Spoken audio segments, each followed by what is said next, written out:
Moving on to the next topic, that is key tools of strategic cost management and their nature.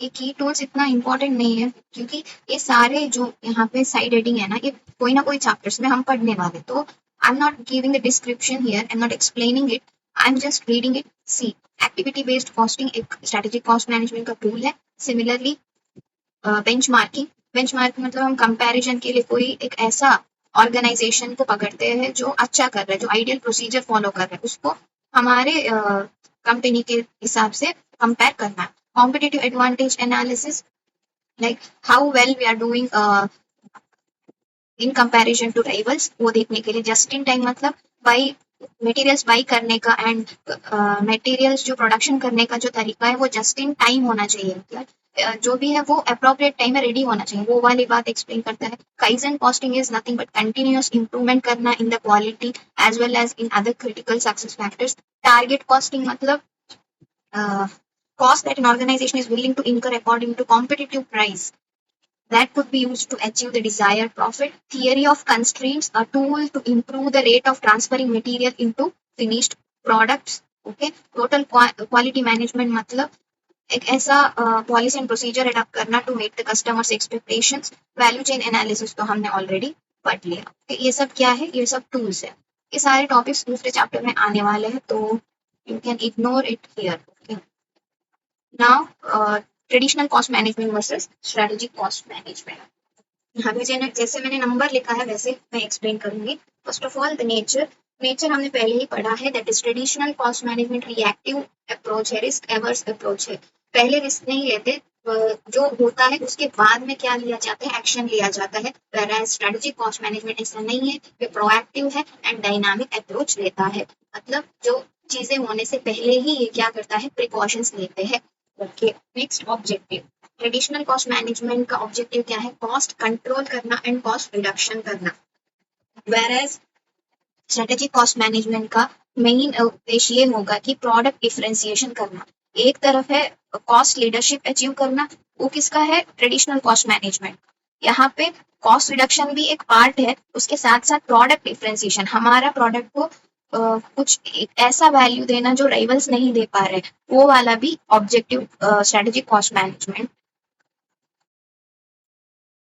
Important देता है. Okay. Next risk appetite. Traditional cost management जो है वो risk averse approach है, risk बिल्कुल भी take नहीं करता. वेराज स्ट्रेटेजिक कॉस्ट मैनेजमेंट जो है वो रिस्क टेकिंग अप्रोच है and ability to adopt itself to changing environment. उसके बाद आता है एलोकेशन ऑफ कॉस्ट. हम ट्रेडिशनल में वॉल्यूम बेस्ड जो है एलोकेशन करते थे, वेराज यहाँ पे स्ट्रेटेजिक कॉस्ट मैनेजमेंट में एक्टिविटी बेस्ड कॉस्टिंग होता है. Allocation will be based on relevant what cost driver. Okay. जैसे हमने कॉस्ट ड्राइवर एनालिसिस में पढ़ा था, वो याद रखें. उसके बाद scope. Scope traditional cost management का इंटरनल बिजनेस एनवायरनमेंट है, वेयर स्ट्रेटेजिक कॉस्ट इंटरनल भी देखता है, एक्सटर्नल भी देखता है. टर्म. ट्रेडिशनल कॉस्ट मैनेजमेंट सिर्फ शॉर्ट टर्म फोकस रखता है, जैसे एक ईयर के लिए, मंथ के लिए. Okay. Whereas strategic cost management है जो है वो लॉन्ग स्पैन को सोचता है और परपेचुअल फोकस रखता है. तो डेली के लिए क्या चाहिए उसके ऊपर फोकस रखता है. तो इसके लिए मैंने याद रखने के लिए एक मेमोरी टेक्निक बना है, that is NORAS focus. N for nature. Nature में क्या लिखना है? Reactive and proactive. ऑब्जेक्टिव में क्या लिखना है? कॉस्ट रिडक्शन एंड वहां पे प्रोडक्ट डिफरेंशिएशन. रिस्क में रिस्क एवर्स अप्रोच एंड वहां पे रिस्क टेकिंग अप्रोच. ए में क्या है? Allocation of cost, that is volume based and activity based. S में क्या है? स्कोप. यहाँ पे इंटरनल है, वहां पे एक्सटर्नल एंड इंटरनल वो देखा जाएगा. यहाँ पे मैंने फोकस लिखा है. फोकस का इंस्टीट्यूट के मटेरियल में टर्म याद रख लेना, तो याद आने के लिए फोकस. यहाँ पे शॉर्ट टर्म फोकस, वहां पे long span as well as perpetual focus रखता है. Okay. I hope you understood the difference. Strategic cost management जो है वो एक ब्रॉडर कॉन्टेक्स्ट रखता है. यहाँ पे कॉन्टेक्स्ट के हिसाब से इसे दो तरीके से हम डिवाइड कर सकते हैं, एक तो organisational context and external environment के कॉन्टेक्स्ट. ऑर्गेनाइजेशन कॉन्टेक्स्ट जनरली बात करता है अबाउट इंटरनल एनवायरनमेंट के कॉन्टेक्स्ट में हम क्या क्या कर सकते हैं, वो वाले. ओके. पहले हम यहाँ पे जो थियरी लिखा है वही लिखा है जो वैल्यू चेन पे हमने पढ़ा था, that is we are going to develop the cost data, right, to get what superior strategy so that we can attain what sustainable competitive advantage, thereby achieving what cost leadership and differentiation. वही theory दोबारा इन लोगों ने दोहराया। Okay, हमारे focus यहाँ पे क्या है, ऑर्गेनाइजेशनल कॉन्टेक्स्ट के फोकस में कॉम्पिटिटिव एडवांटेज जो है वो कैसे गेन करना है वो वाले बातें यहाँ पे लिखा है। ये तो हम पहले से पढ़ते आए हैं कि कॉम्पिटिटिव एडवांटेज गेन करने के लिए हमें दो तरीके से हो सकता है, कैसे कैसे, एक तो कॉस्ट लीडरशिप अचीव करने से या फिर डिफरेंशिएशन को अचीव करने से। तो वही हम डिटेल में यहाँ पे पढ़ने वाले। ओके, उससे पहले ये थियरी खत्म कर लेते हैं। कॉम्पिटिटिव एडवांटेज का मतलब क्या है? It is an ability of an organisation to outperform its competitors. Competitor से हम कितना अच्छा परफॉर्म कर सकते हैं, तो वो क्या है, कॉम्पिटिटिव एडवांटेज है। And make more profit than the competitors, उनसे ज्यादा प्रॉफिट कमाना है। From an equivalent set of activities, जो एक्टिविटी वो लोग करते हैं वही हम कर रहे हैं, लेकिन उससे उन लोगों से क्या करना है, ज्यादा प्रॉफिट कमाना है, उनसे अच्छा परफॉर्म करना है। उसको हम क्या कहते हैं, competitive advantage. Gaining and maintaining competitive advantage over a period of time is challenging for the organization in the global economy queue because of the speed of competition and information exchange possible today. Superior जो competitive advantage achieve करना आजकल बहुत challenging हो चुका है, क्योंकि हमारे पास क्या है, इंफॉर्मेशन एक्सचेंज पॉसिबल है आजकल, एंड कंपटीशन भी इतना बढ़ चुका है। How can a strategist increase the profitability? यहाँ पे कॉम्पिटिटिव एडवांटेज यूज करेंगे, प्रॉफिटेबिलिटी यूज करेंगे, सब कुछ अचीव करने के लिए हमें क्या चाहिए, डिफरेंशिएशन चाहिए या फिर कॉस्ट लीडरशिप चाहिए। ओके, यहाँ पे ये दोनों वर्ड्स जो है वो इंटरचेंजेबली यूज कर सकते हैं। कौन सा वर्ड, कॉम्पिटिटिव एडवांटेज या फिर एनहांस प्रॉफिटेबिलिटी। याद रखना, इन दोनों का दोनों कहीं पे भी लिखा आना तुम्हें एग्जाम में, तो तुम्हारा माइंड में ये आना चाहिए, क्या, differentiation, cost leadership.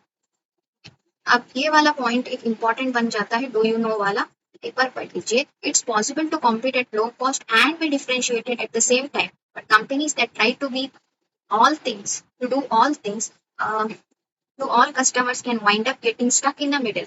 A strategic mistake that Michael Porter calls kiss of death. तो ये लोग क्या बोलना चाहते हैं, क्या हम लो कॉस्ट एंड डिफरेंशिएशन एक ही टाइम पे अचीव कर सकते हैं क्या? मैंने कहा था या तो कॉस्ट लीडरशिप या तो डिफरेंशिएशन। अब ये दोनों एक साथ क्यों नहीं हो सकता? तो माइकल पोर्टर बोलता है अगर ये सब एक ही बार अचीव करने की सोचेंगे तो ये क्या है, हम कहीं ना कहीं जाके रुक जाने वाले इन द मिडल। तो माइकल पोर्टर इसे अ किस ऑफ डेथ बोलता है। तो ये करना इतना अच्छा नहीं है ऑर्गेनाइजेशन के। ओके, डिफरेंशिएशन स्ट्रेटजी क्या है, that is driving up prices, right, whereas cost leadership क्या है, ड्राइविंग डाउन द कॉस्ट। दोनों का मोटिव क्या है, to increase profitability, to increase what, profitability. पहले पढ़ते हैं differentiation. To command a premium price a company must deliver distinctive value to the customer. अगर हमें प्रीमियम प्राइस चार्ज करना है तो कंपनी को क्या करना पड़ेगा, दूसरे लोगों से, दूसरे कॉम्पिटिटर से कुछ हटके सोचना होगा, कुछ हटके डिस्टिंक्टिव वैल्यू देना होगा, तभी तो कस्टमर्स रेडी होंगे टू कमांड, टू पे the premium price, right. For example, Apple ने क्या किया है, प्रोडक्ट डिफरेंशिएशन किया है, इसलिए वो लोग ज्यादा चार्ज करते हैं। A customer may perceive the high value of any product and be ready to pay premium due to the differentiation it offers. Okay, Apple ने क्या किया है, it has invested more time and resources into activities such as research and development, design, marketing, ऐसा कुछ किया है। इसकी वजह से उनके प्रोडक्ट डिस्टिंक्टिव वैल्यू देते हैं, इसीलिए कस्टमर्स उन्हें प्रीमियम प्राइस देने के लिए रेडी है। अच्छा, डिफरेंशिएशन का सोर्स क्या है, कहाँ से आता है ये डिफरेंशिएशन?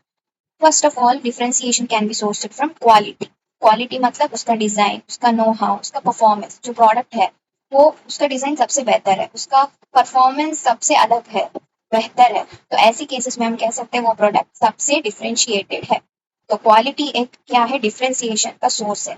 सिमिलरली इनोवेशन, दूसरे लोगों से इस प्रोडक्ट का जो आइडिया है वो बेहतर है, तो हम कह सकते हैं इनोवेटिव।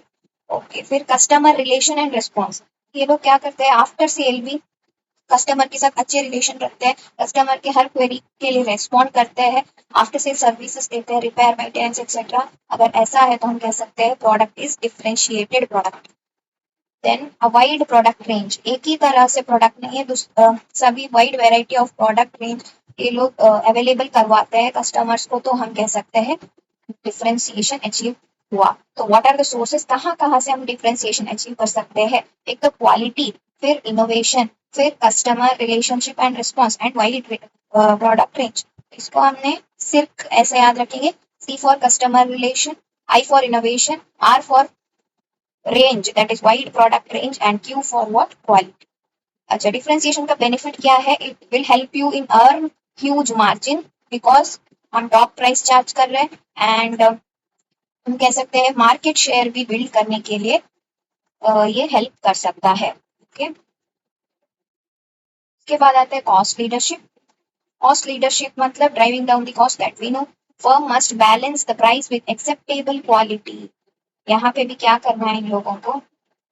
प्राइस कम करना, कॉस्ट कम करने का मतलब ये नहीं है कि क्वालिटी कम हो, there should be acceptable quality and become lower cost producer in the industry. Industry में जो भी काम कर रहे हैं उनसे कम कॉस्ट हमें चार्ज करके देना है, तभी हम क्या कर पाएंगे? कॉस्ट लीडरशिप अचीव कर पाएंगे। By reducing the cost of individual value chain and reconfiguring the value chain, हम क्या कर सकते हैं? कॉस्ट एडवांटेज को अचीव कर सकते हैं। यहाँ पे पूरा डायग्राम दिया है इन लोगों ने, इसमें क्या करना है? रिड्यूस करना है cost of individual value chain activities. Value chain में क्या क्या एक्टिविटीज थे? प्राइमरी एंड सेकेंडरी, सारे जो चेन में आते हैं सभी एक्टिविटीज में हमें क्या करना है? रिड्यूस करना है कॉस्ट को, या फिर हमें करना है, या फिर नहीं, यहाँ पे एंड है, ओके, एंड उसके हिसाब से हमें वैल्यू चेन को रिकॉन्फिगर करना है। अब कॉस्ट लीडरशिप का सोर्स क्या है, इसे याद करने के लिए मैंने यहाँ पे एक कोडवर्ड बनाया, मेमोरी टेक्निक बनाया है, एक बार देखिए। कॉस्ट मतलब यहाँ पे याद रखो इनपुट, ऑपरेशन एंड आउटपुट। अब इनपुट में हमें क्या क्या करने का चांसेस मिलेगा? जैसे कॉस्ट इफेक्टिव इनपुट, हमें रॉ मटेरियल जो है वो कम प्राइस में लेना है, तो that can be a source for what, cost reduction और cost leadership, right. Raw material हमें कॉस्ट इफेक्टिव इनपुट मतलब कम प्राइस में लेना है। फिर learning curve, that is labour. Labour मतलब हमें लर्निंग कर्व अचीव करना है, ज्यादा एक्सपीरियंस होगा लेबर लेबर को, तो वो काम बहुत जल्दी से खत्म कर पाएगा, तो that is what added advantage, right. तो इनपुट में एक तो रॉ मटेरियल याद रखो, एक तो लेबर याद रखो। In that way cost effective input एक सोर्स है, सिमिलरली लर्निंग कर्व एक सोर्स है for the cost leadership achievement. Similarly operation को याद करते हुए, ऑपरेशन में क्या क्या कर सकते हैं हम? प्रोसेस इनोवेशन, इन प्रोसेस जो करते आए हैं उसमें कुछ इनोवेशन करके हम कॉस्ट कम कर सकते हैं। सिमिलरली सुपीरियर ऑपरेशन मैनेजमेंट, जो ऑपरेशन है उसको अच्छे तरीके से मैनेज करना, superior operation management. Economies of scale, economies of scale मतलब ज्यादा प्रोडक्शन करना है हमें, ताकि हमें कॉस्ट कम करना है। अगर ज्यादा प्रोडक्शन करेंगे तो अल्टीमेटली कॉस्ट उसका रिड्यूस हो जाएगा, that is nothing but economies of scale. Output के रिलेशन में हमें ये याद रखना है कि लो कॉस्ट डिस्ट्रीब्यूशन, जब फिनिश गुड्स रेडी हो बन करके तैयार हो जाएगा, तब हमें डिस्ट्रीब्यूशन चैनल ऐसा चूज करना है जहाँ पे कॉस्ट ज्यादा इन्वॉल्व नहीं है। तो ये सब करने से हम क्या कर सकते हैं? कॉस्ट लीडरशिप अचीव कर सकते हैं। So what are the sources of cost leadership? Cost effective input, learning curve, process innovation, superior operation management, economies of scale and low cost distribution channel. इसका भी बेनिफिट सेम है जैसे हमने differentiation में पढ़ा था। Of course it will help us to achieve what, profitability, to earn the highest unit profits and it can also what, capture the market share. I hope this is clear. यहाँ पे क्या क्या है? Differentiation का meaning है, फिर हमें differentiation के लिए क्या करना चाहिए? डिस्टिंक्टिव वैल्यू देना चाहिए। एप्पल ने क्या किया है? Research and development, design, marketing, ये सब करके डिफरेंशिएशन को अचीव किया है। फिर इसका सोर्स क्या है? सिर्फ, एंड बेनिफिट्स क्या है? Huge margin and market share. Cost leadership का मीनिंग क्या है? फिर हमें ये मेंटेन भी करना है क्वालिटी, राइट, कॉस्ट कम करके। फिर ये कैसे कैसे कर सकते हैं हम? By reducing the cost of individual value chain as well as reconfiguring the value chain. यहाँ का सोर्स क्या है? ये सब हमने पढ़ा था मेमोरी टेक्निक के साथ। एंड बेनिफिट्स क्या है? वही जो प्रॉफिट्स अर्न करने में हेल्प होगा एंड मार्केट कैप्चर करने में हेल्प होगा। अब देखते हैं relation between strategies and cost management.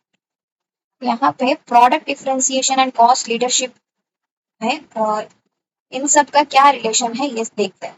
Role of standard cost in assessing the performance. अब प्रोडक्ट डिफरेंशिएशन में ये काम इतना इंपॉर्टेंट नहीं है, वेरस कॉस्ट लीडरशिप में ये काम बहुत ही इंपॉर्टेंट बन जाएगा। क्यों? क्योंकि स्टैंडर्ड कॉस्ट, हम एक स्टैंडर्ड कॉस्ट एक टारगेट रखते हैं, उसी उसी को हमें रीच करना है, या फिर उससे कम हमें अचीव करना है। उससे ज्यादा गया तो हम कॉस्ट लीडरशिप अचीव नहीं कर पाएंगे। तो ये वाला स्टडी जो है स्टैंडर्ड कॉस्ट का इन असेसिंग व्हाट परफॉर्मेंस कहाँ पे इंपॉर्टेंट होगा, कॉस्ट लीडरशिप में इंपॉर्टेंट होगा, प्रोडक्ट डिफरेंशिएशन में इतना इसका इंपॉर्टेंस नहीं है। फिर importance of concept such as flexible budgeting for manufacturing cost control. देखो ये बजटिंग ये सब क्या डिफरेंशिएशन में हेल्प होगा? नहीं। So we can say moderate to low, यहाँ पे इसका यूज नहीं है, क्योंकि वहां पे हमें रिसर्च एंड डेवलपमेंट, इनोवेशन, ये सब बातें देखना है, राइट। तो कंट्रोल, कॉस्ट कंट्रोल की टेक्निक ज्यादा से ज्यादा कहाँ पे हेल्प होगा? कॉस्ट लीडरशिप में। तो हाई टू वेरी हाई, यहाँ पे ये ज्यादा इंपॉर्टेंस होगा। Budgeting, standard cost, then perceived importance of meeting budgets, then importance of product cost as an input to pricing decision, ये भी यहाँ पे कॉस्ट लीडरशिप में हाई होगा। Importance of competitor cost analysis, competitor कितना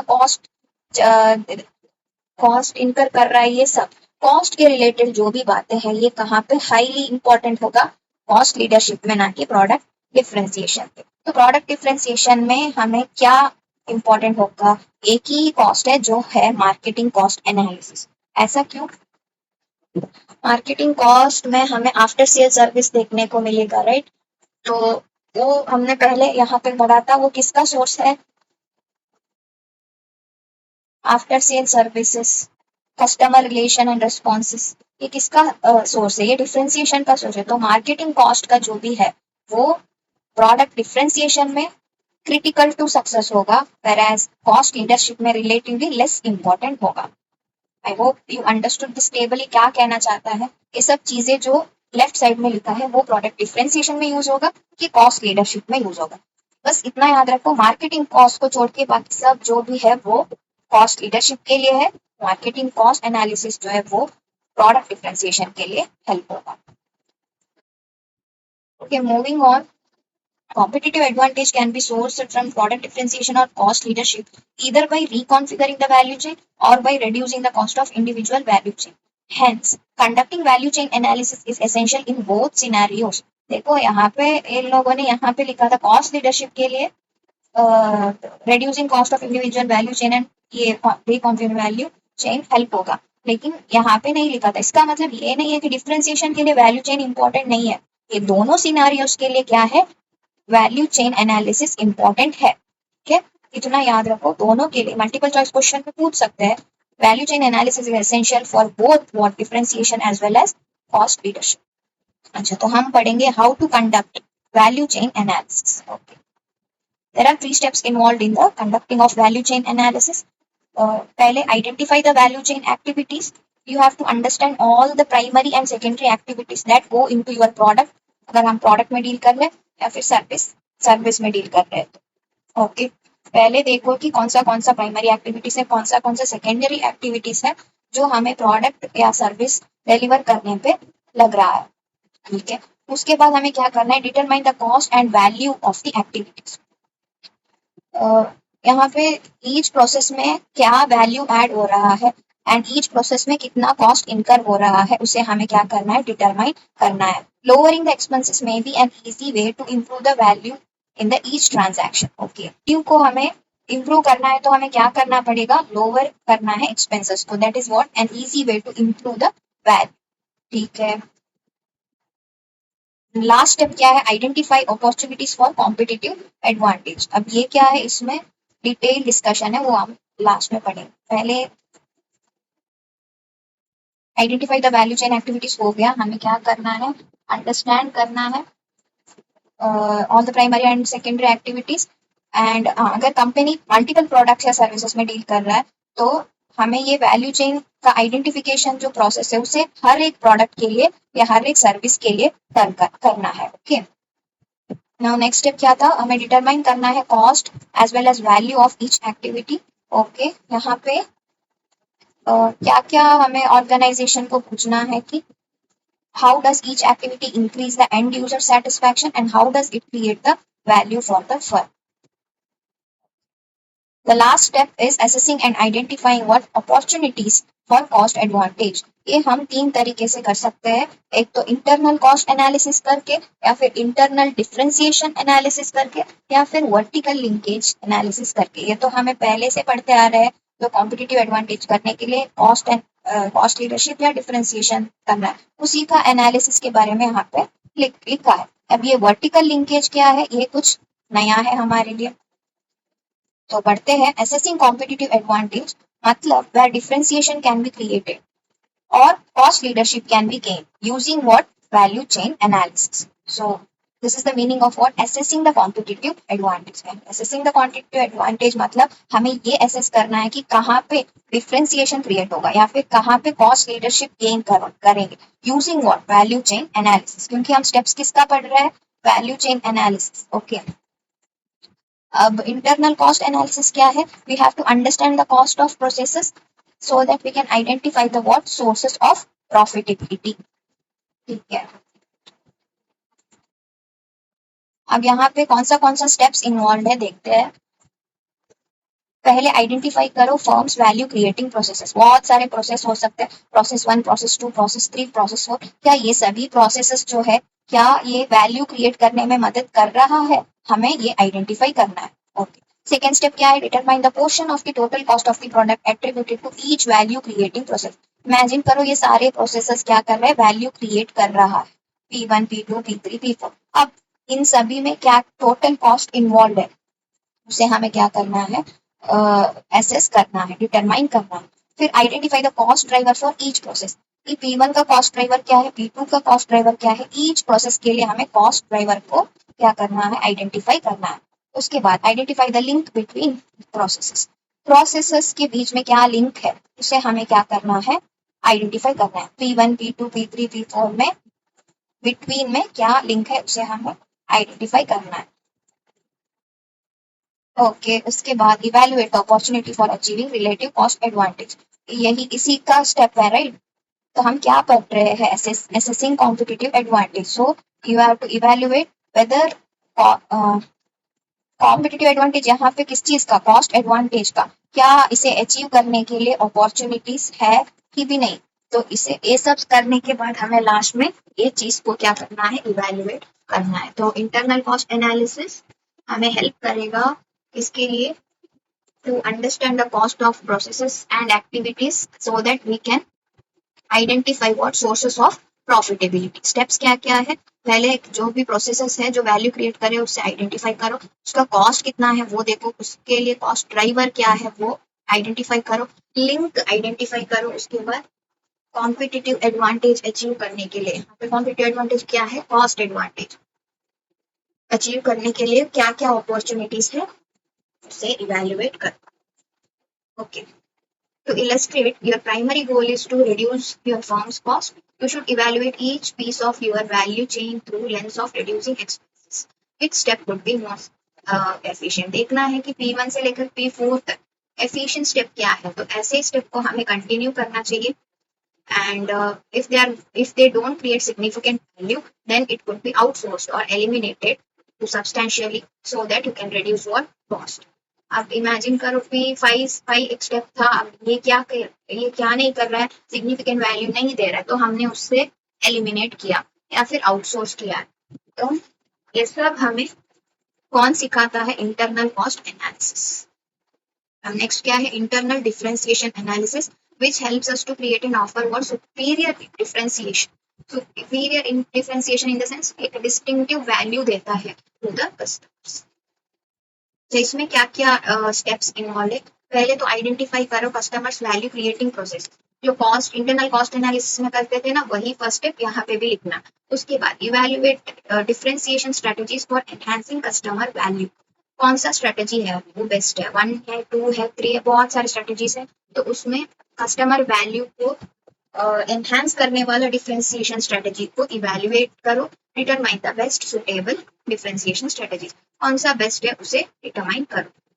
ठीक है. To illustrate, if the primary goal is to achieve product differentiation, you should evaluate each piece of your value chain through the lens of what, which parts of your value chain offer best opportunity would your value created justify the investment of additional resources. यहाँ पे हमें क्या देखना है, अगर हमारा primary goal product differentiation achieve करना है तो हमें देखना है कि कौन सा वैल्यू चेन, कौन सा प्रोसेस हमें बेस्ट अपॉर्चुनिटी दे रहा है, एंड जो हम इन्वेस्टमेंट कर रहे हैं क्या वो वैल्यू क्रिएट करता है, नहीं, जो वैल्यू क्रिएट किया है क्या हमारा इन्वेस्टमेंट उतना वर्थ है, क्या हमारा पैसा जो लगा हुआ है एंड जो वैल्यू वो पैसे से मिला है क्या वो वर्थ है, क्या क्या वो तीसरा स्टेप क्या है, assessing the competitive advantage में, that is vertical linkage analysis। ये क्या है, creating an extendable organization by extending the value chain across the forms of suppliers and users। हमें यहाँ पे ऑर्गेनाइजेशन को इतना एक्सटेंड करना है कि हमारा वैल्यू चेन एक्टिविटी हमें स्प्रेड करना है even across what forms of suppliers and users. हम जो जो काम आप खुद नहीं कर सकते उसे लिंकेज के तरफ से हम आउटसोर्स कर सकते हैं। तो वर्टिकल लिंकेज एनालिसिस कुछ इस बारे में बात करते हैं, बस इतना याद रखो, creating extendable organization by extending value chain कहाँ पे, across forms of suppliers and users. Okay, using the value chain analysis you can uncover several opportunities for your firm which can prove difficult to prioritize। बहुत सारे opportunities मिल जाएंगे value chain के through, हमें मुश्किल लगेगा इसे प्रायोरिटाइज करने की, कौन सा अपॉर्चुनिटी हम चूज करें। तो बेस्ट क्या है, begin with improvement that take least, जो कम मेहनत लगता है इंप्रूवमेंट करने में वो लो, एंड वो वाला इंप्रूवमेंट चूज करो जो कम मेहनत हो एंड ग्रेटेस्ट रिटर्न देता हो, ओके ग्रेटेस्ट आरओआई देता हो एंड जिसपे कम मेहनत लगे। begin with improvements that take least effort but offer what greatest return on investment। अब ये वाला कॉन्सेप्ट दोबारा यहाँ पे इन लोगों ने दिया है, स्ट्रेटेजिक इंफॉर्मेशन को कलेक्ट करने के लिए कौन सा एनालिसिस हेल्प होगा, ऑलरेडी हेल्प एक्सप्लेन किया है मैंने, industry structure analysis, core competency analysis and segmentation analysis. अब जो आएगा ये वेरी इंपॉर्टेंट टॉपिक है, for creating sustainable competitive advantage in depth analysis of value preposition is essential. Okay, अब वैल्यू प्रपोजिशन क्या है, क्यों है, ये सब हम डिटेल में पढ़ने वाले हैं। जो जो यहाँ पे मॉडल है ऑस्टर वर्ल्डर्स बिजनेस मॉडल कैनवास, ये जो है ये वेरी वेरी हेल्पफुल है इसे इन डेप्थ एनालाइज करने के। So let's move on Osterwalder's business model canvas before studying what value preposition.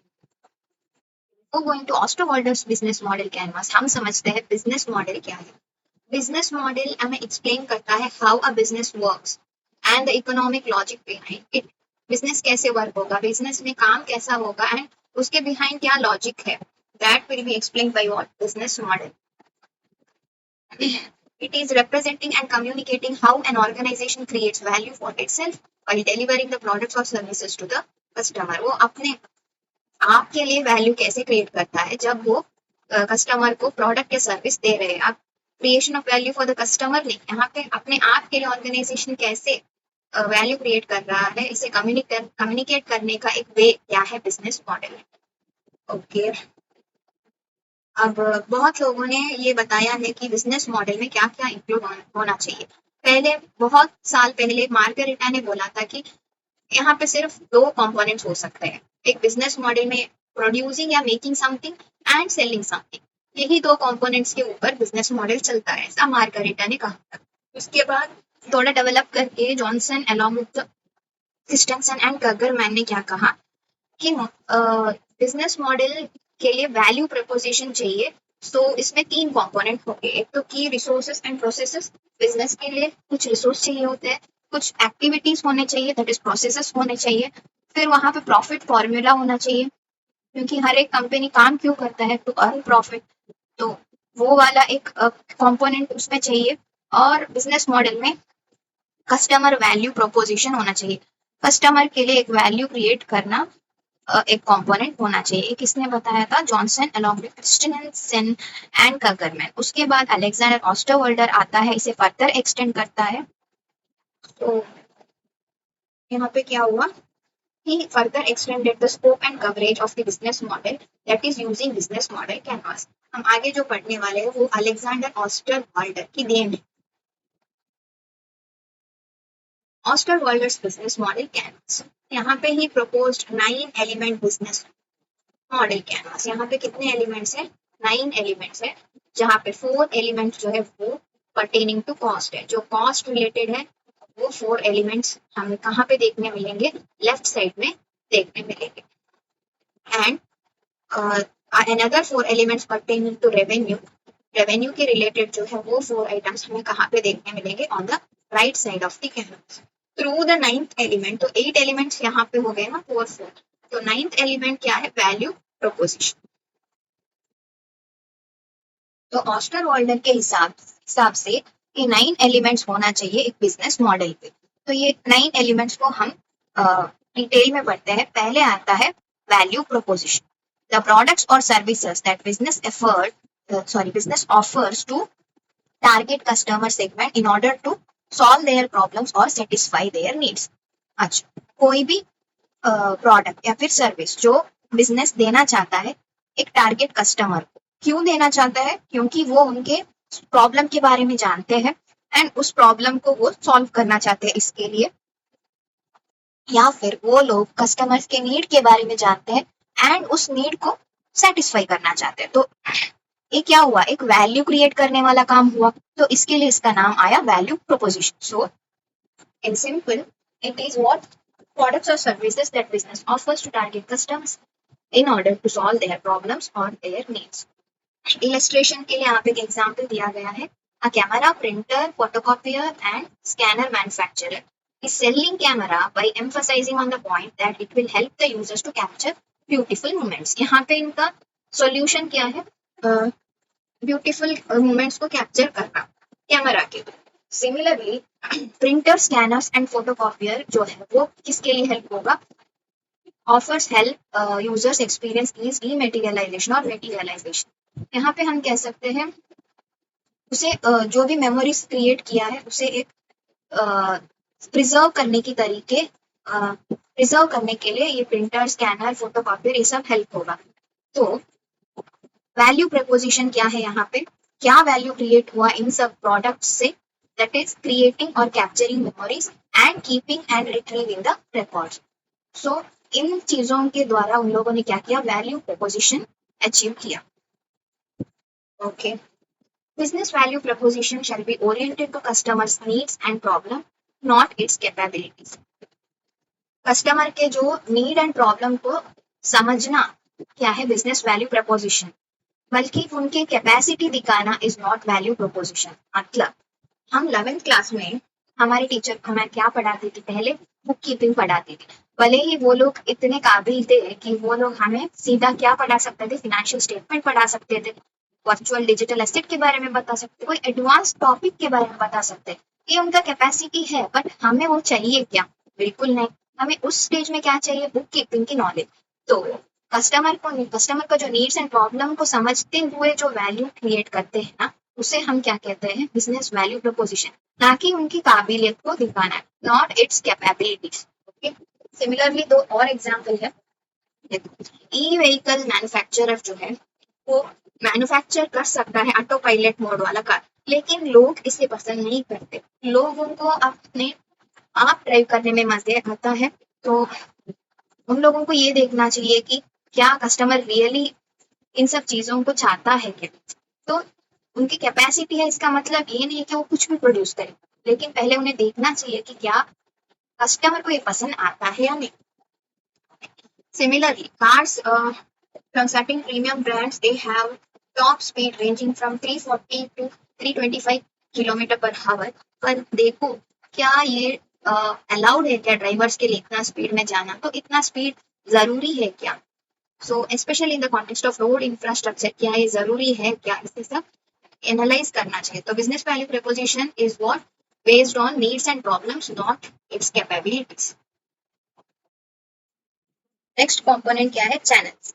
Channels मतलब it deal with the distribution channels using which business will deliver the products or render the service to their customers or their needs to satisfy their needs. Okay, मतलब जिस delivery channel को organisation ने adopt किया है so that they will deliver what their products and services, उसे हम channels कहते हैं। पहले तो सिर्फ फिजिकल चैनल हुआ करता था, लेकिन आजकल वर्चुअल चैनल्स भी हमारे पास है, जैसे वेब चैनल हो गया, मोबाइल के थ्रू हो गया, या फिर क्लाउड के थ्रू हो गया, हम क्या कर रहे हैं आजकल, प्रोडक्ट्स को बेच रहे हैं। इसे हम डिजिटल मोड भी कह सकते हैं, राइट।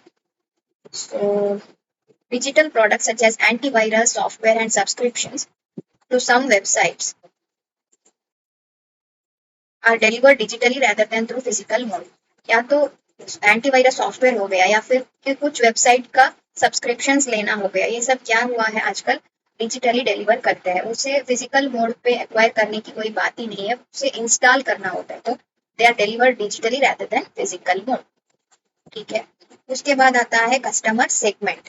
कस्टमर सेगमेंट मतलब who the customers of a business are, why they buy from it। उसे समझने का जो काम होता है वो कस्टमर सेगमेंट कंपोनेंट हमें एक्सप्लेन करता है।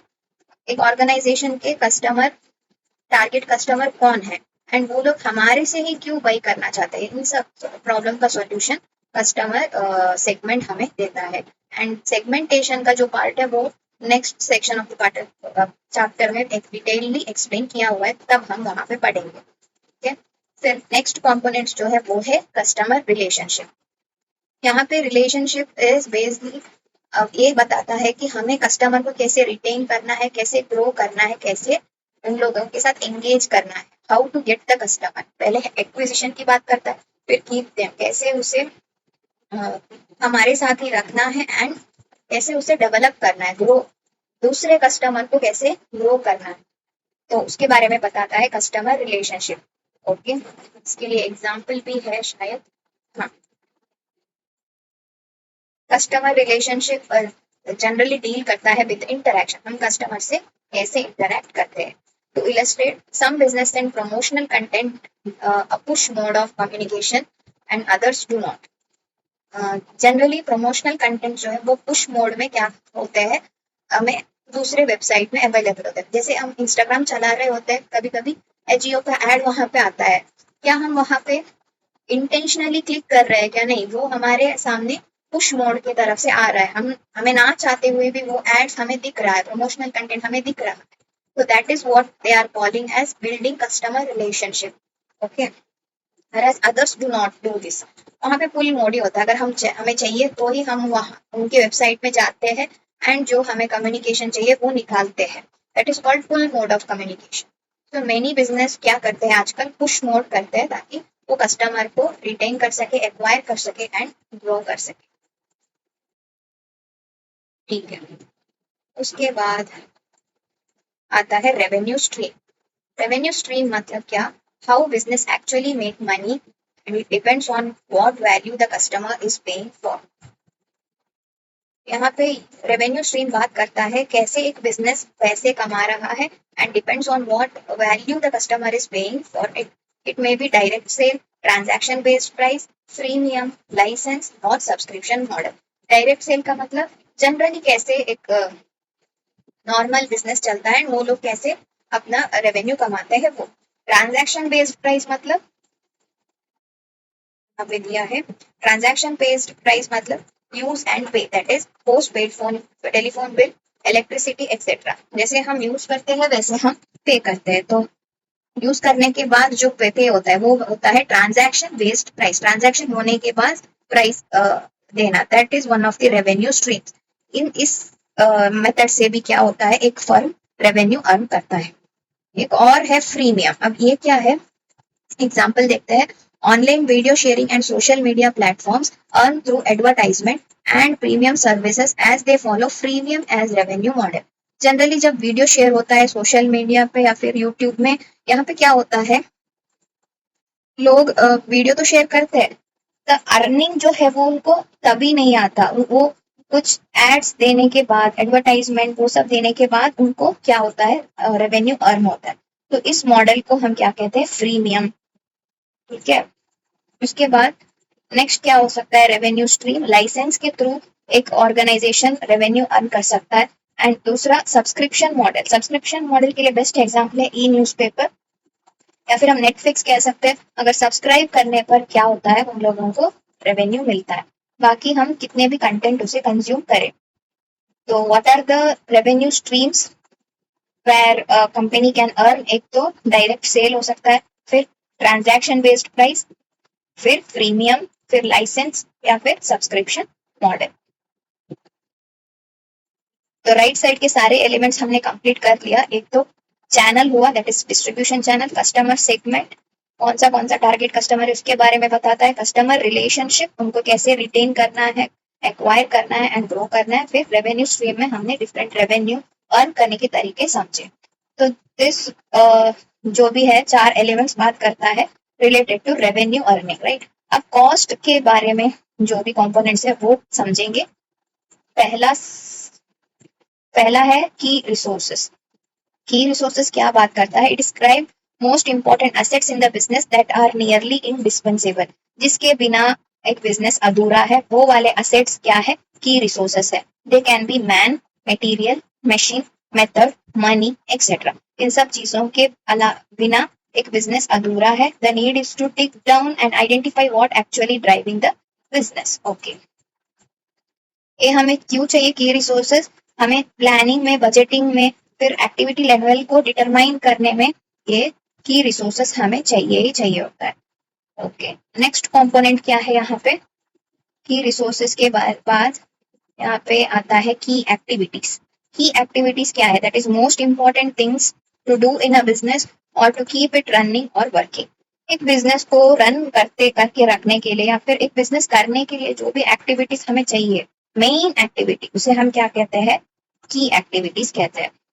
अगर एक मैन्युफैक्चरिंग बिजनेस है तो वहां पे की एक्टिविटी होगा मैन्युफैक्चरिंग, प्रोडक्शन भी कह सकते हैं हम।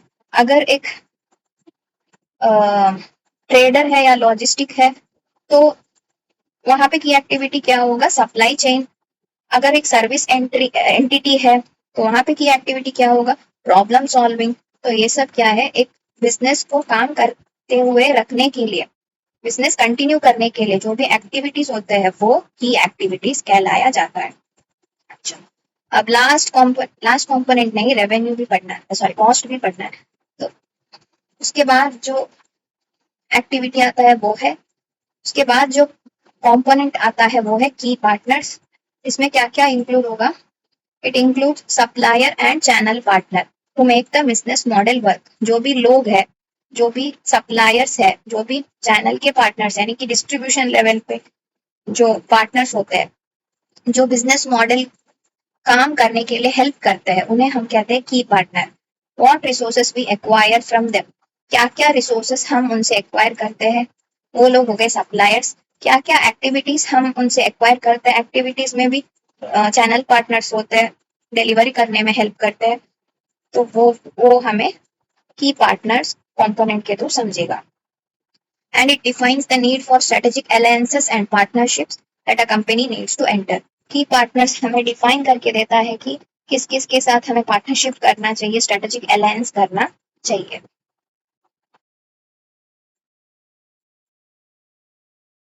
उसके बाद आता है कॉस्ट। कॉस्ट में क्या होगा, it includes expenses to operate the business and perform the activities. ये हमें बिजनेस एक्टिविटीज को परफॉर्म करने के लिए जो जो एक्सपेंसेस लगेगा उसके बारे में बताता है।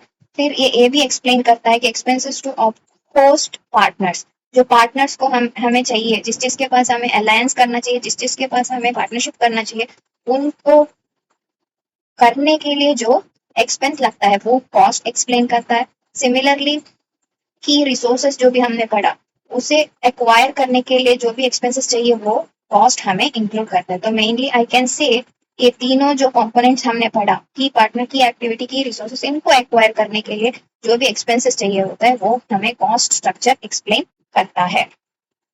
यहाँ पे here the active role of management accountant comes into play in determining the cost structure and evaluating the scope as well as scale of economics. वहां पे हम किसके रोल देख सकते हैं, एक मैनेजमेंट अकाउंटेंट के रोल देख सकते हैं in what, determining the cost structure, फिर economics of scale and evaluating the scope. यहाँ पे हमें ये देखना चाहिए कि what are the most important cost that require management and what are the most expensive resources that require to be controlled. ठीक है, ये था बिजनेस मॉडल कैनवास। तो ये सब 9 कंपोनेंट्स को याद कैसे रखते हैं, तो मिडिल में हुआ वैल्यू प्रपोजिशन, ये तो याद रहेगा।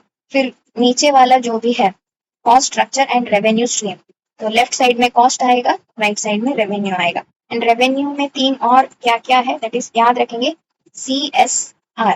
तो यहाँ पे ऐसे एक सिंबल बनाएंगे, देखो ऐसे वाला सिंबल बनाएंगे CSR। तो यहाँ पे चैनल एंड यहाँ पे सेगमेंट एंड यहाँ पे कस्टमर रिलेशनशिप, तो R।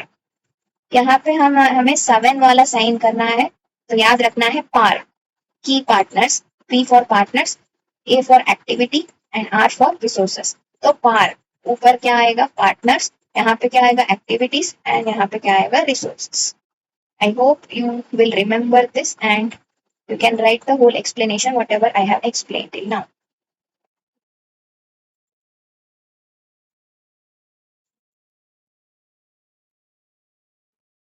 स्टडी मटेरियल में 2 एग्जाम्पल्स इन लोगों ने फ्रेम करके दिया है। एक तो फ्री वीडियो कॉल जो होता है ऑनलाइन मीटिंग में, उसका एक दिया है, एंड दूसरा रेजर ब्लेड का जो है उसका एग्जाम्पल दिया है। You can read by yourself. Okay, मैं एक्सप्लेन करूँगी तो टाइम ज़्यादा जाएगा, तो आई एम स्किपिंग दैट। उसके बाद नेक्स्ट टॉपिक आता है वैल्यू प्रोपोजिशन कैनवास। पहले हमने क्या पढ़ा, ऑस्टर वाल्टर का जो था बिजनेस मॉडल कैनवास, वो कंप्लीट किया। अब उसका ही एक कंटिन्यूएशन हम कह सकते हैं ये value proposition canvas. Value proposition canvas जो है वो इन दोनों के बारे में डीपली बात करता है। कौन से दोनों, एक तो वैल्यू प्रोपोजिशन वाला कंपोनेंट एंड कस्टमर रिलेशनशिप वाला कंपोनेंट, इनको डीपली एनालाइज करके इस जो थियरी है वो बनाया गया है। Okay, value proposition describes the benefits that customer expect from a product and the bundle of product and services that business offer to specific customer segment to create value।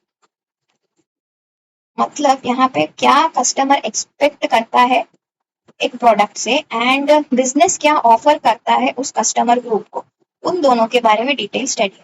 एक तो कस्टमर क्या expect करता है, दूसरा business उन्हें क्या offer करता है। तो that is nothing but value proposition canvas. इसमें 2 एलिमेंट्स है, एक तो वैल्यू मैप एंड दूसरा कस्टमर प्रोफाइल। कौन सा प्रोडक्ट कौन सा सर्विस बिजनेस की तरफ कस्टमर्स को attract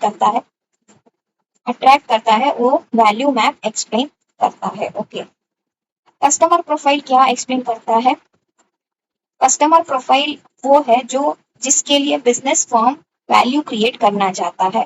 customer are those for whom business firm intends to create the value।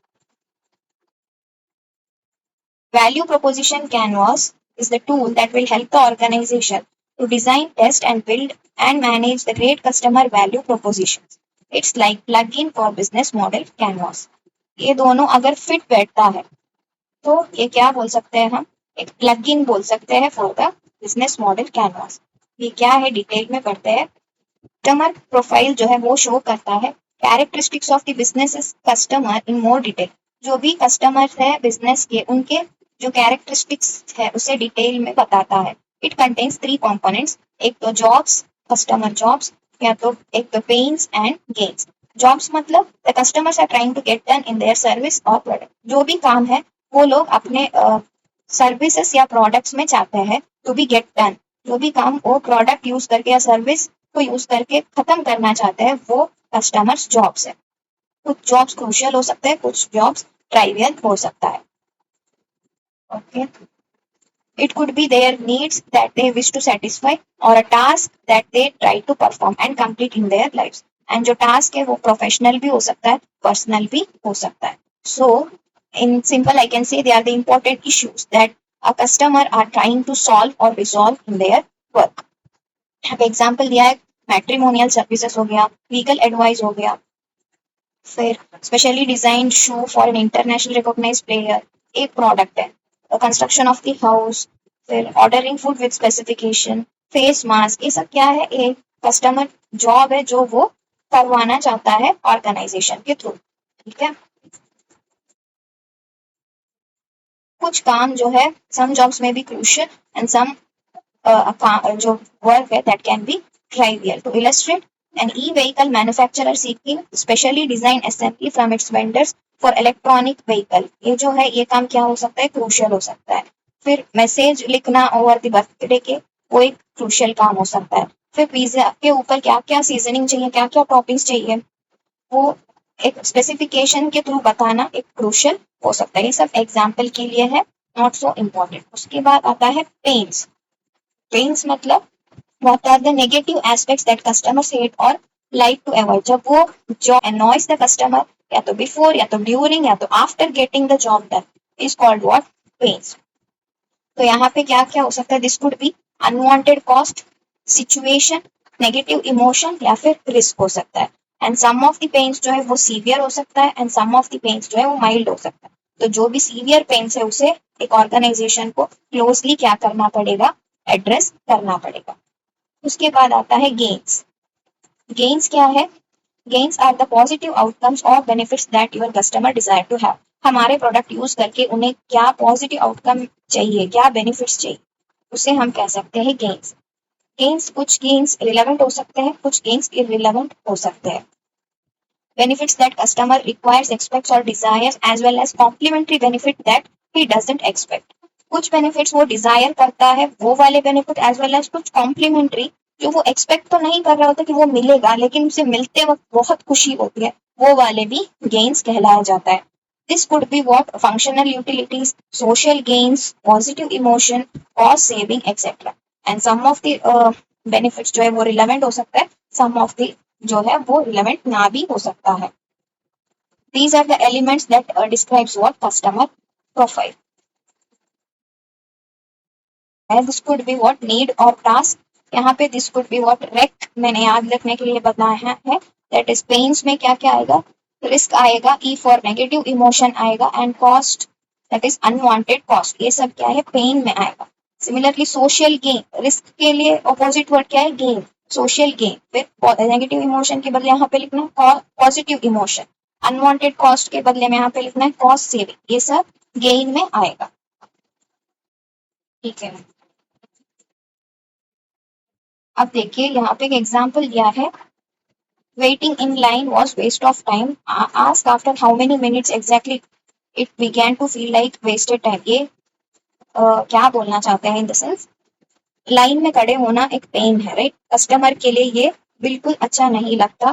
This is one of the negative emotion that is going to feel when receiving the work services और receiving the product. For example, पहले ATM नहीं हुआ करता था, हमें amount withdraw करने के लिए बैंक जाना पड़ता था, तो वहां पे कितना क्यू होता था। तो वो आजकल एटीएम ने क्या किया? उस पेन को रिमूव किया। ATMs have eliminated the queues in the banks for withdrawal या फिर डिपॉजिट। सो हम कह सकते हैं bank was very successful in removing what?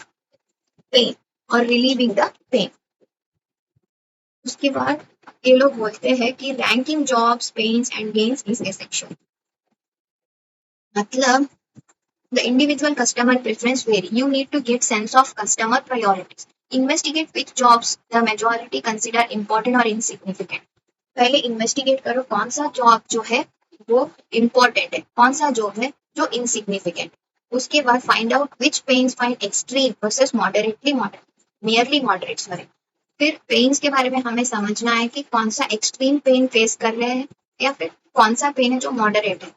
जो एक्सट्रीम है उसे पहले एड्रेस करो, जो मॉडरेट है उसको थोड़ा फोकस करो या फिर इग्नोर भी कर सकते हो। सिमिलरली हमें लर्न करना है कि कौन सा गेन है जो कस्टमर डिजायर करता है, जो एसेंशियल है, एंड कौन सा गेन है जो वो कॉम्प्लीमेंट्री के रूप में चाहता है, वो मिलेगा भी या नहीं मिलेगा भी तो भी उससे कोई फर्क नहीं पड़ता। तो रैंकिंग जो है वो इम्पोर्टेंट है। रैंकिंग मतलब कौन सा जॉब इम्पोर्टेंट है उसे रैंक करो, कौन सा पेन एक्सट्रीम है उसे पहले रैंक करो, कौन सा गेन एसेंशियल है उसे फर्स्ट प्रायोरिटी दो। Ranking jobs, pains, gains essential in order to design the value propositions that address the things a customer really care about। Okay। उसके बाद हम आते हैं वैल्यू मैप की तरफ। वैल्यू मैप जो है वो हमने ऑस्टर वॉल्टर्स में भी पढ़ा था। what was that? The products and services that business is going to offer to create the value, right? तो यहाँ पे ये वैल्यू मैप क्या एक्सप्लेन करता है? It describes the features of business value proposition that it has design to address its customers jobs, pains and gains. जो भी value वो लोग बिजनेस क्या करता है? एड्रेस करना चाहता है to the customers job, customer jobs के लिए वो क्या देता है, that is products and services. Customers के पेन के लिए वो क्या देता है, pain relievers. And customer gain के लिए वो क्या देता है, गेन क्रिएटर्स। उसे वो डिस्क्राइब करता है कौन, वैल्यू मैप। तो सिंपली हम कह सकते हैं कस्टमर प्रोफाइल जो है वो प्रॉब्लम के बारे में बताता है, that is what customer want, whereas value map जो है वो सोल्यूशन देता है, दैट व्हाट इट ऑफर्स। उस कस्टमर वांट को सेटिस्फाई करने के लिए बिजनेस क्या ऑफर करता है, वो क्या है, वैल्यू मैप। अब ये भी तीन एलिमेंट्स को कंसिडर करता है, एक तो products and services which your value propose on which your value proposition is built, and next the pain relievers that outlines how the business's products and services alleviate what the customer pain, and the gain creator describes the positive outcomes and benefits that business ka product and services is going to create to your customers. Simple, जैसा नाम वैसा काम। अब products and services जो है वो क्या करता है, it will help the customers to get functional, social और इमोशनल या फिर personal job done. whereas pain relievers जो है वो क्या करेगा, they are addressed by the value proposition by either eliminating और रिड्यूसिंग देम। और गेन क्रिएटर्स क्या करेगा, they will create the benefits and outcomes. तो इतना डीपली जाने के लिए इसमें कुछ नहीं, इलस्ट्रेशंस भी नहीं है, बस हेडिंग जैसा है वैसा ही इसका काम है, तो लिखना आसान है। अब ये एक कंक्लूजन सेंटेंस हम कह सकते हैं, business is said to achieve a problem solution fit when the features of its value proposition map perfectly match the characteristics of customer segment profile। जब कस्टमर सेगमेंट प्रोफाइल में जो भी है उसके लिए एक परफेक्ट मैच हो सकता है अगर वैल्यू प्रोपोजिशन मैप के फीचर्स उस प्रॉब्लम्स को सॉल्व करने में कामयाब हो, तो we can say it is a perfect problem solution fit. Similarly, when the market validates its match and business value proposition gets traction with real customer, हम ये कह सकते हैं कि बिजनेस ने प्रोडक्ट मार्केट फिट को अचीव किया है। जैसा प्रोडक्ट उन लोगों ने मार्केट में जोड़ा वो मार्केट के लिए फिट बन गया, हम ऐसा कह सकते हैं अगर वैल्यू प्रोपोजिशन जो भी है वो कस्टमर ने वैलिडेट कर लिया, कस्टमर के थ्रू उसके लिए एक वैलिडेशन मिल गया, तो ओके। उसके बाद to conclude, the value proposition canvas has two sides, एक तो customer profile, business can have clear understanding of customer character, and with the value map businesses describe how it intends to create the value for the customer।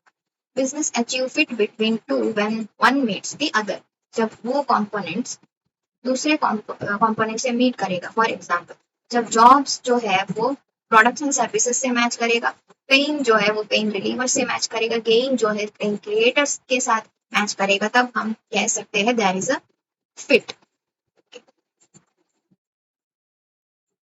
And ये जो green में लिया है ये एक बार पढ़ लेना कि what are the key questions that business are suppose to ask while defining its value proposition. पहले पूछो कि what value do we want to deliver, which one of our customers problems we are helping to solve, which job are helping the customer get done, which customer needs are we satisfying, what bundles of products and services we are offering। जो भी questions है वो mainly job customer jobs के जो point था ना उसी point के इर्द गिर्द घूमता है, तो एक बार पढ़ लेना, उसमें एक्सप्लेन करने वाले कुछ चीजें नहीं, कोई भी चीज नहीं। डू यू नो में एक बार ये देख लो, can you list the elements that can contribute to customers value creation that act as either pain reliever और gain creator. Newness, some value propositions satisfy an entirely new set of needs that customer previously did not perceive because there was no similar offering। For example, cell phone created a whole new industry around mobile telecommunication। कुछ नयापन लाना, ये क्या होगा, customer ने पहले कभी सोचा ही नहीं था क्योंकि ऐसा कुछ हुआ नहीं करता था। पहले लैंडलाइन फोन था, अब सेल फोन आ गया है, तो it is one of the newness that we can see around mobile telecommunication. फिर performance, improving the product or service performance has traditionally been a common way to create value। किसी product या services का performance को improve करना भी एक क्या हो सकता है, पेन रिलीवर या गेन क्रिएटर हो सकता है। कस्टमाइजेशन, जैसे कस्टमर चाहता है वैसा प्रोडक्ट टेलरिंग करके देना, उसके स्पेसिफिक नीड्स को एड्रेस करना एक वैल्यू क्रिएट करने का तरीका है। So it can be a pain reliever या फिर gain creator. Design, a product may stand out because of its superior design. Design is major element in determining cost. Design not only of the product but also of the process and services through which the product is manufactured and sold. Design सिर्फ product का नहीं, service का भी हो सकता है, ऐसा ये लोग कहना चाहता है। और अच्छा डिजाइन है तो we can say it is a pain reliever and gain creator. Brand या स्टेटस, कस्टमर में find value in simple act of using या displaying specific brand. For example Apple, Apple का वो कटा हुआ एप्पल जो है, वाइट किया हुआ, उसे लोगों को दिखाने में बहुत बड़ा मजा आता है, तो स्टेटस का सिंबल होता है। तो ऐसे करने में भी हम कह सकते हैं they will find what value, one of the value is created to the customer. फिर प्राइस, प्राइस अगर हम ऑफर कर पा रहे हैं lower price, then it is also we can say pain reliever और गेन क्रिएटर, राइट। उन लोगों के लिए जो कस्टमर प्राइस सेंसिटिव है, ओके, जिससे प्राइस से फर्क पड़ता है उन लोगों के। फिर cost reduction, helping customers to reduce cost is an important way to create value. Risk reduction, customer value reducing the risk. हाँ, अगर कोई परचेज कर रहा है प्रोडक्ट या सर्विसेज को, उससे करने से उनका रिस्क कम होता है, तो हम कह सकते हैं it is one of the pain reliever या गेन क्रिएटर। फिर accessibility, making the products and services available to the customers who previously lacked access. Okay, पहले उन लोगों को वो एक्सेस नहीं था, अब ऐसा ऑर्गेनाइजेशन ने किया कि वो अवेलेबल उनको करवाया, तो वो भी एक क्या हो सकता है, गेन क्रिएटर या पेन रिलीवर। फिर convenience, making things more convenient और इजियर टू यूज, ठीक है, वो भी। तो जनरली यहाँ पे पॉइंट्स जो लिखा है उसे एक बार पढ़ो, because this is not exhaustive, और भी चीजें हो सकते हैं, this is just illustrative, what are the elements they can contribute. तो न्यूनेस, नयापन लाना, परफॉर्मेंस बेहतर करना, कस्टमाइज करके देना, डिजाइन अच्छा बनाना, ब्रांड या स्टेटस क्रिएट करना, प्राइस लोअर चार्ज करना, कॉस्ट को रिड्यूस करना, रिस्क रिड्यूस करना, प्रोडक्ट्स को पहले नहीं मिलता था उसे एक्सेसिबल करना, कन्वीनियंस दिलाना प्रोडक्ट्स के यूज में या सर्विसेज के यूज में, ये सब क्या है, elements that can contribute to add value to the customer. I think we can say contribute to customer value creation. I hope you understood this.